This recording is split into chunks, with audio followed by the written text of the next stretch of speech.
The Montana sky stretched endlessly above Jake Morrison's weathered hands as he guided his worn pickup truck down the gravel road that led to his ranch. The September air carried the crisp promise of autumn, and the golden wheat fields on either side of the road swayed gently in the evening breeze. At 42, Jake had spent the better part of 2 decades working this land, transforming a modest inheritance into a respectable cattle operation that employed 12 hands and sustained over 300 head of beef cattle. The setting sun painted the rolling hills in shades of amber and rust, casting long shadows across the pastures where his cattle grazed peacefully. Jake's calloused fingers drummed against the steering wheel as he mentally reviewed tomorrow's tasks, fixing the broken fence along the north pasture, checking on the pregnant heifers, and meeting with the feed supplier about winter preparations. These were the rhythms that had governed his life since his divorce 3 years ago, when Sarah had finally grown tired of competing with the ranch for his attention. As he approached the main gate, Jake noticed something unusual. His old wooden wagon, the one his grandfather had used to haul supplies across these same fields 70 years ago, sat in an odd position near the barn. Jake had left it by the equipment shed that morning, but now it was parked at an angle near the corral, as if someone had moved it hastily. The wagon served mostly as decoration these days, a rustic reminder of the ranch's history that tourists enjoyed photographing during the occasional guided tours Jake offered to supplement his income. Jake parked his truck and stepped out, his worn boots crunching on the gravel. The evening air was cooler than expected, and he pulled his denim jacket tighter around his broad shoulders. At 6'2", with sun-weathered skin and prematurely gray hair, Jake carried himself with the quiet confidence of a man who had learned to rely on his own judgment. His border collie, Rex, bounded up from the porch with enthusiastic barks, tail wagging furiously. "Easy, boy," Jake murmured, scratching behind the dog's ears. "What's got you all worked up?" Rex's behavior was unusual. The dog kept looking toward the wagon and whining softly, as if trying to communicate something important. Jake followed the dog's gaze and noticed what looked like a bundle of blankets in the wagon bed. His first thought was that one of his ranch hands had left some equipment covered up, but as he approached, his steps slowed. The bundle was moving. Jake's heart rate quickened as he realized he was looking at a person, someone small, curled up beneath a faded quilt that he recognized from his own linen closet. The figure appeared to be sleeping, breathing steadily in the evening air. As he moved closer, Jake could see it was a young woman, probably in her early 20s, with long dark hair that fell across her face. She wore simple clothes, jeans and a flannel shirt that had seen better days. "Miss," Jake called softly, not wanting to startle her. "Miss, are you all right?" The woman didn't stir. Jake noticed her breathing was deep and even, the kind of exhausted sleep that comes after days of little rest. More concerning was what he saw pinned to her shirt, a folded piece of paper, secured with a safety pin just above her heart. The paper looked weathered, as if it had been handled many times. Jake's mind raced through possibilities. Was she a drifter who had wandered onto his property? Someone in trouble? The nearest town, Cedar Falls, was 20 miles away, and it would have taken considerable effort for someone to reach his ranch on foot. His property was well marked with no trespassing signs, but Jake had always been more concerned about cattle thieves than homeless individuals. The ethical dilemma weighed on him immediately. He could call Sheriff Martinez, but something about the woman's peaceful expression and obvious exhaustion made him hesitate. The note pinned to her chest suggested this wasn't a random occurrence.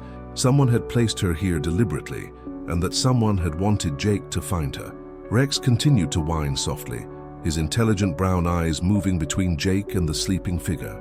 The dog's protective instincts were clearly activated, but he wasn't showing any signs of aggression. Instead, Rex seemed concerned, the way he acted when one of the calves was separated from its mother. Jake studied the woman's face in the fading light. She was younger than he had initially thought, maybe 19 or 20, with high cheekbones and olive-toned skin that suggested Hispanic heritage. There were no obvious signs of injury, but he noticed her clothes were dusty, and her hands showed signs of hard work, with short, practical nails and small calluses on her palms. The temperature was dropping as the sun disappeared behind the western mountains, and Jake knew that sleeping outdoors in Montana in September could be dangerous. Even if the days were warm, the nights could dip into the 40s, and this young woman was clearly not prepared for the elements. Against his better judgment, Jake decided to wait a few more minutes before waking her. Something about her presence felt intentional rather than accidental, and the note pinned to her chest was clearly meant to be read, but reading it would mean disturbing her rest, and she looked like she desperately needed sleep. Jake's thoughts turned to his ex-wife Sarah's frequent accusations that he was too cautious, too slow to act when situations required decisive action. "You think too much, Jake," she used to say. "Sometimes you just have to trust your instincts and help people." Maybe this was one of those times. The ranch house stood about 50 yards away, its windows glowing warmly in the gathering darkness. Jake had left the porch light on, a habit he'd maintained even after Sarah left. The sight of his home, solid, dependable, built by 3 generations of Morrison men, reminded him of his grandfather's stories about helping travelers who found themselves stranded in the harsh Montana landscape. "A man's character is measured by how he treats strangers in need," his grandfather used to say. As if sensing his internal debate, Rex nudged Jake's leg gently and looked up at him with expectant eyes. The dog had always been an excellent judge of character, and his calm demeanor around the sleeping woman suggested she posed no immediate threat. Jake made his decision. Jake approached the wagon slowly, his boots making soft crunching sounds on the dry grass. The woman remained deeply asleep, her chest rising and falling in the steady rhythm of someone who hadn't rested properly in days. Up close, he could see the exhaustion etched in her features, dark circles under her eyes, a slight pallor beneath her olive complexion, and the way her body had curled into itself, as if seeking protection even in sleep. The note pinned to her flannel shirt fluttered slightly in the evening breeze. Jake hesitated for a moment, then carefully unpinned it, trying not to disturb her rest. The paper was cream-colored and worn, folded twice, and secured with an old safety pin that had begun to rust around the edges. His hands, steady from years of handling livestock and machinery, trembled slightly as he unfolded the note. The handwriting was feminine, written in blue ink with careful, deliberate strokes. "Mr. Morrison, I know this is asking too much of a stranger, but I have nowhere else to turn. This is my daughter, Elena Vasquez. She is 19 years old and has been working herself to exhaustion trying to support our family.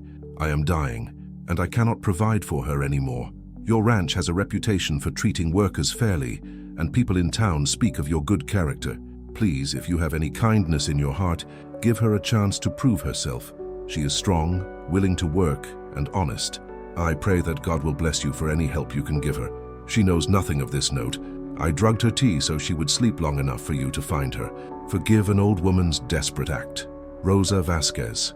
Jake read the note twice, his throat tightening with each word.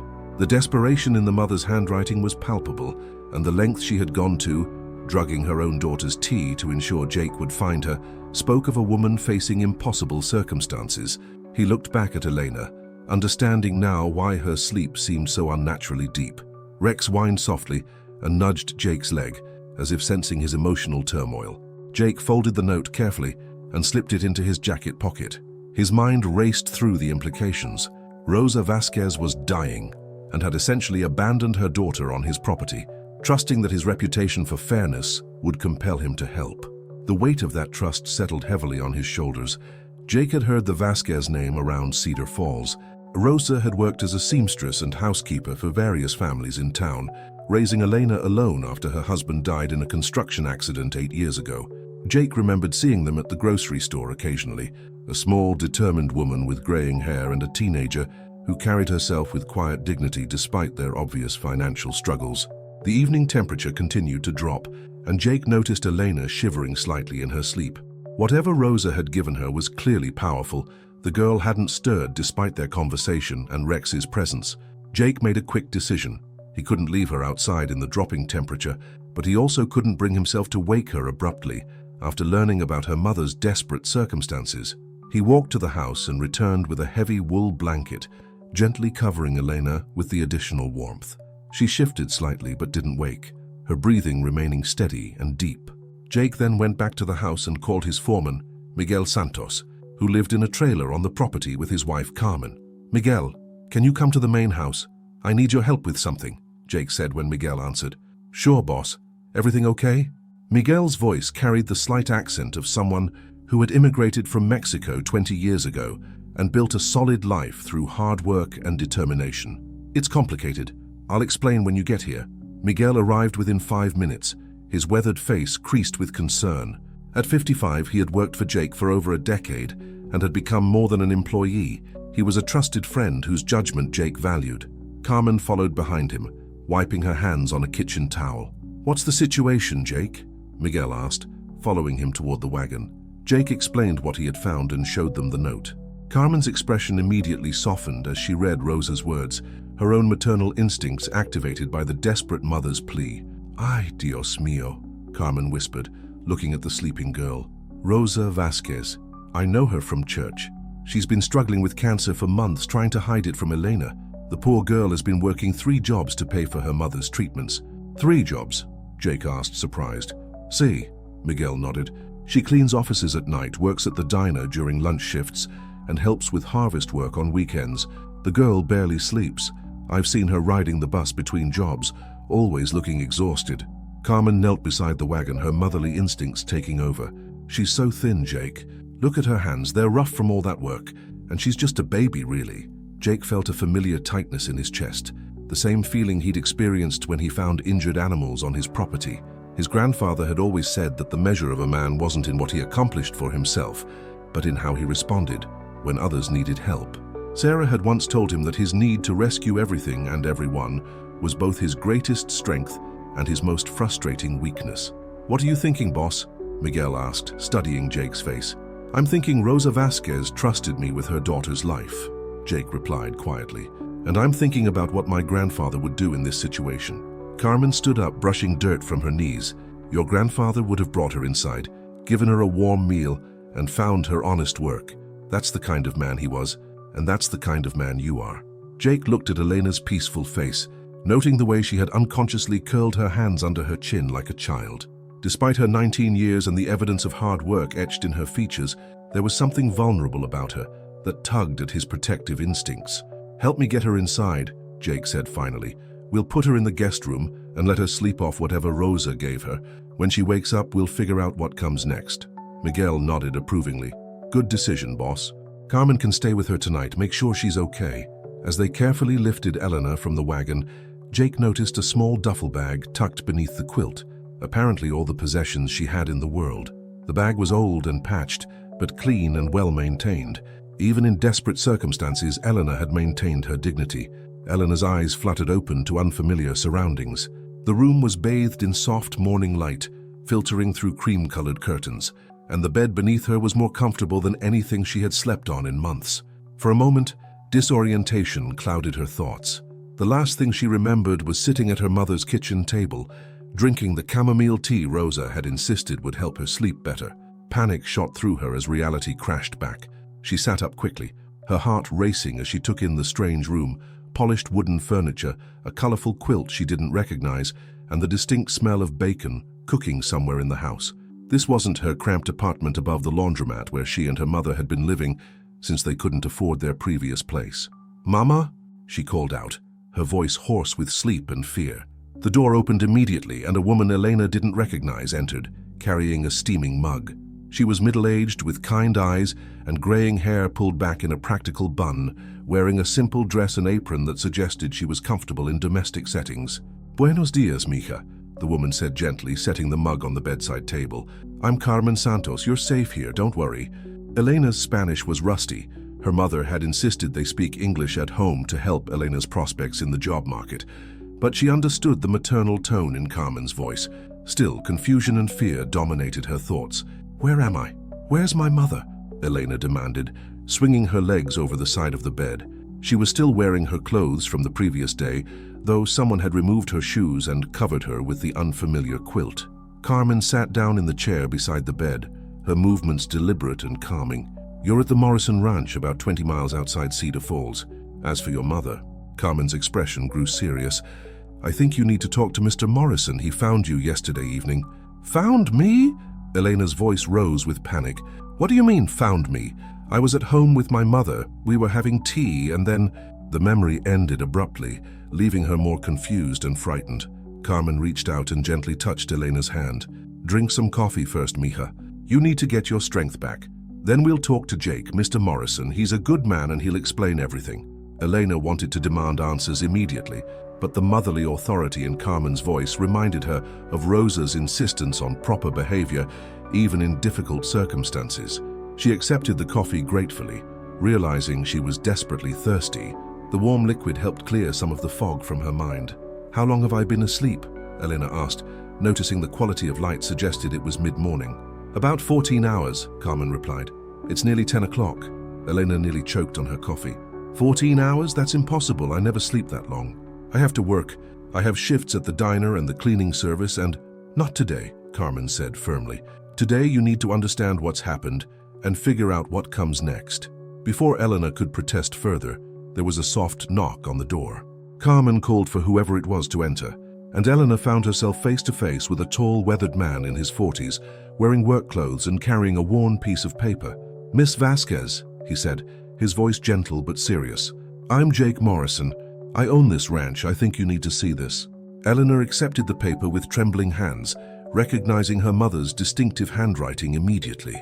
As she read Rosa's words, her world shifted fundamentally. The coffee mug slipped from her other hand, but Carmen caught it before it could shatter on the floor. "No," Eleanor whispered, then louder. "No, this isn't real. My mother wouldn't— She wouldn't drug me and abandon me with strangers. This has to be some kind of mistake." Jake knelt down beside her chair, his weathered face showing genuine compassion. "I'm sorry, Elena. I know this is a shock, but your mother was desperate, and she trusted me to help you. That's not abandonment, that's love." Elena's hands shook as she reread the note, her mother's words blurring through her tears. The reference to Rosa's illness hit her like a physical blow. "She said she's dying. Is that true?" Carmen and Jake exchanged glances before Carmen spoke gently. "Your mother has been hiding her condition from you, Mija. She didn't want you to worry more than you already were. But I've been working so hard to pay for her treatments," Elena said, her voice breaking. 3 jobs every day, sending money to the doctors. If she's dying anyway, what was the point?" Jake sat down on the bed beside her, maintaining a respectful distance, but offering his presence as comfort. "The point was that she was fighting to stay with you as long as possible, and when she realized she couldn't fight anymore, she made sure you'd have somewhere to go." Eleanor stood up abruptly, pacing to the window that overlooked the ranch. Rolling hills stretched as far as she could see, dotted with cattle and marked by fence lines that spoke of order and prosperity. It was beautiful, but it wasn't home, and it certainly wasn't the life she had planned. "I don't understand why she chose you," Eleanor said, not turning around. "We barely know you. You're a stranger."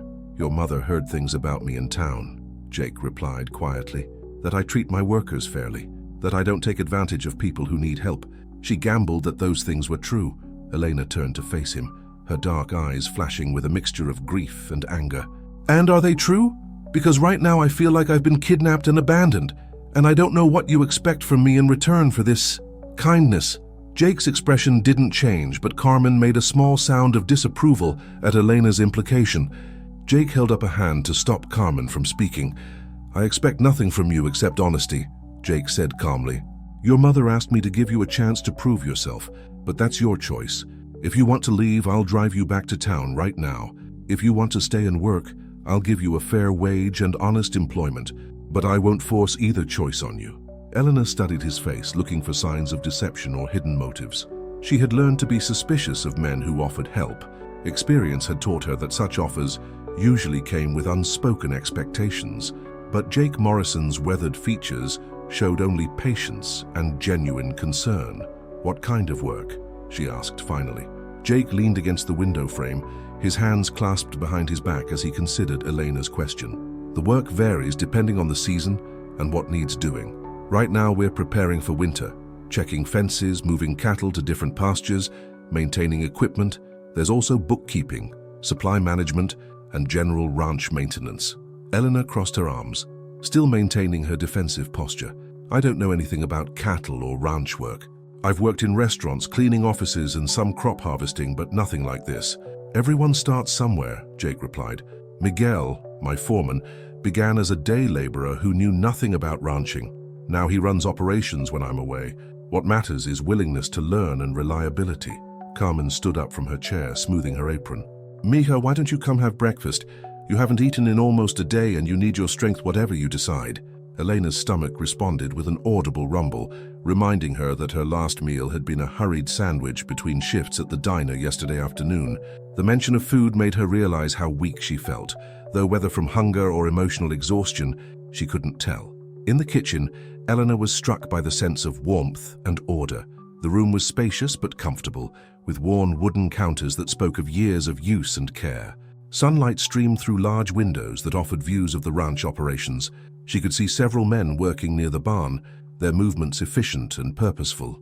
Carmen placed a plate before her, loaded with scrambled eggs, bacon, toast, and fresh fruit. The abundance felt almost overwhelming to someone who had been carefully rationing food for months to save money for her mother's medical bills. "This is too much," Elena protested, though her mouth watered at the sight. "Eat," Carmen commanded, with the authority of someone who had raised children. "You're too thin, and if you're going to work here, you need proper nutrition."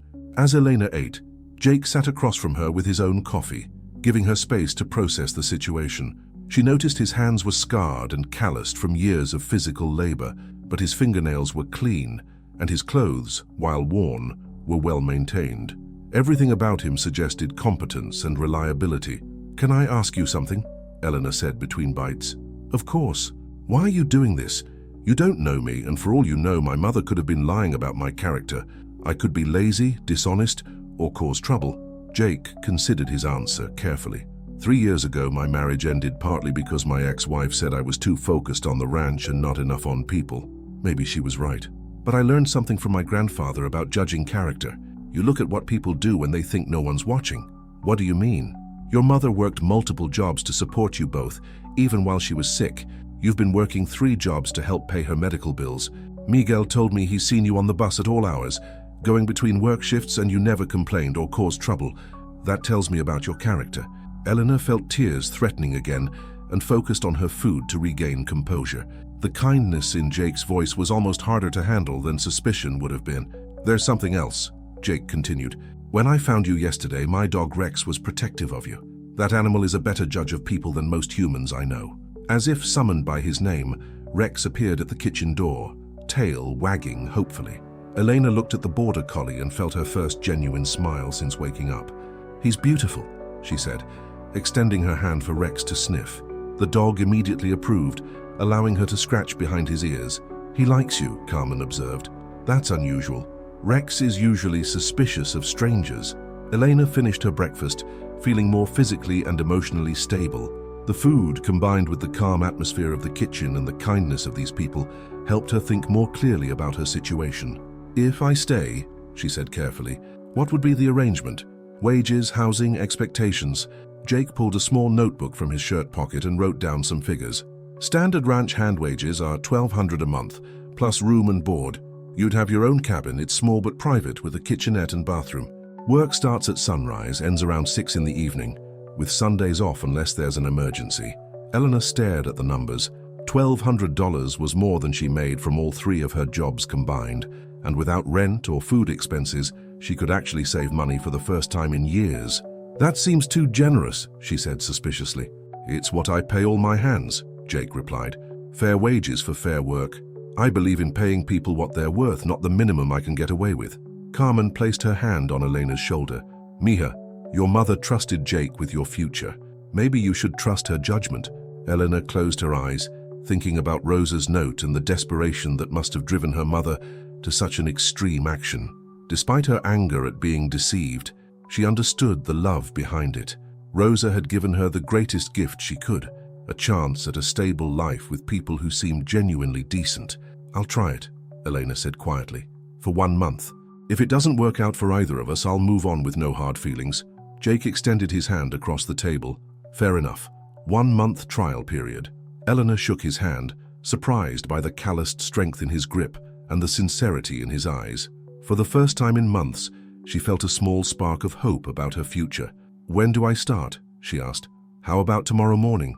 "That gives you today to rest, get oriented, and call your mother if you want to." The mention of Rosa brought reality crashing back. Eleanor would need to confront her mother about the deception, the illness, and this dramatic change in their lives. But for now, she was grateful for the temporary reprieve from worry about money, housing, and employment. "Thank you," she said simply. "Both of you. I know this is more kindness than I deserve from strangers." Jake stood up, preparing to return to his work. "Elena, we're not strangers anymore, and everyone deserves a chance to build a better life. Your mother saw that. Now it's up to you to prove her right." As he walked toward the door, Elena realized that for the first time in years she was looking forward to tomorrow instead of dreading it. Maybe Rosa's desperate gamble would prove to be the best decision she ever made.